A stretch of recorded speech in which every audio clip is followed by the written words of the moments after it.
श्री स्वामी समर्थ. स्वामी महाराज तुमच्या सर्व चांगल्या इच्छा पूर्ण करो ही स्वामींच्या चरणी प्रार्थना करते आणि आजच्या व्हिडिओला सुरुवात करते. पण त्या अगोदर चॅनलवरती नवीन असाल तर सबस्क्राईब करा आणि शेजारील बेल आयकॉनलाही प्रेस करा, म्हणजे माझ्या सर्व नवीन व्हिडिओंचं नोटिफिकेशन तुम्हाला मिळेल आणि तुम्ही एक पण व्हिडिओ मिस करणार नाही. आज आहे वैशाख बुद्ध पौर्णिमा. तर आज संध्याकाळी आपल्याला पिंपळाच्या झाडाला एक वस्तू अर्पण करायची आहे.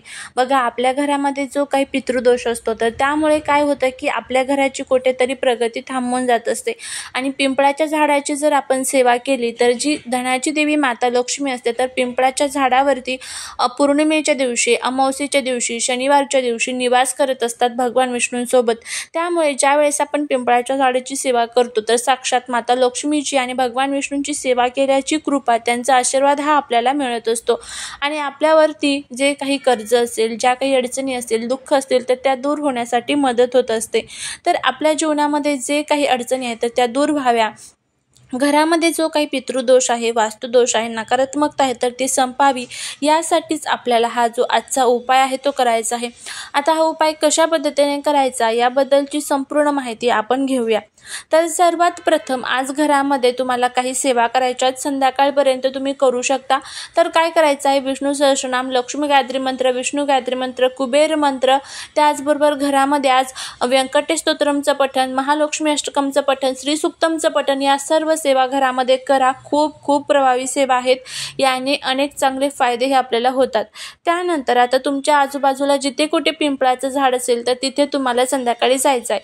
संध्याकाळी जात असताना तुम्हाला काय करायचं आहे, काही वस्तू तुम्हाला त्या पिंपळाच्या झाडाजवळ घेऊन जायच्या आहेत. आता कोणकोणत्या वस्तू आहेत तर त्या बघा. सर्वात प्रथम त्या पिंपळाच्या झाडाजवळ तुम्हाला एक मोहरीच्या तेलाचा दिवा तयार करायचा आहे. त्यामध्ये थोडेसे काळे तीळ टाकायचे आहे आणि त्यानंतर एक पांढऱ्या कलरची मिठाई घेऊन तुम्हाला पिंपळाच्या झाडाजवळ जायचं आहे. कोणतीही पांढऱ्या कलरची मिठाई तुम्ही घेऊ शकता. पेढा असेल, बर्फी असेल, नाहीतर आपल्या घरामध्ये साखर असतेच तर खडी साखर तुम्ही घेऊन जायची आहे. पिंपळाच्या झाडाजवळ गेल्यानंतर प्रथम हळदी कुंकू अक्षता व्हायच्या, दिवा अर्पण करायचा, त्यानंतर ती मिठाई अर्पण करायची. पिंपळाच्या झाडाच्या तुम्हाला 7 किंवा 11 प्रदक्षिणा मारायच्या आहेत. तुम्हाला तिथे जागा नसेल तर स्वतःभोवतीच एक प्रदक्षिणा मारली तरीही चालेल आणि ओम पितृदेवाय नमः, ओम पितृदेवाय नमः या मंत्राचा जप करायचा आहे किंवा ओम नमो भगवते वासुदेवाय या मंत्राचा जप करायचा.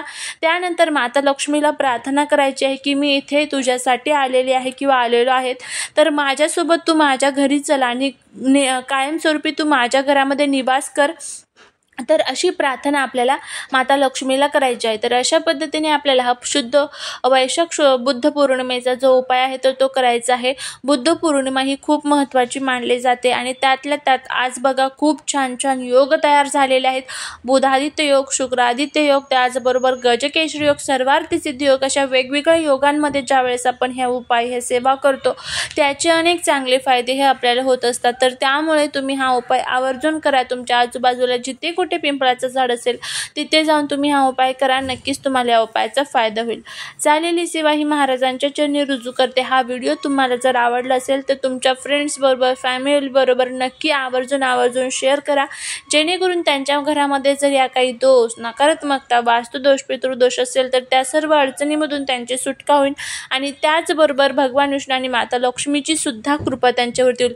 ज्यावेळेस आपण एखाद्याचं भलं करतो तर त्यावेळेस आपण त्याला जितकं देतो तर त्याच्या दुपटीने आणि तिपटीने हे आपल्याकडे परत येत असतं. हे नेहमी लक्षात ठेवा. त्यामुळे देण्याची भावना ठेवा आणि चॅनलला सबस्क्राईब करा. श्री स्वामी समर्थ.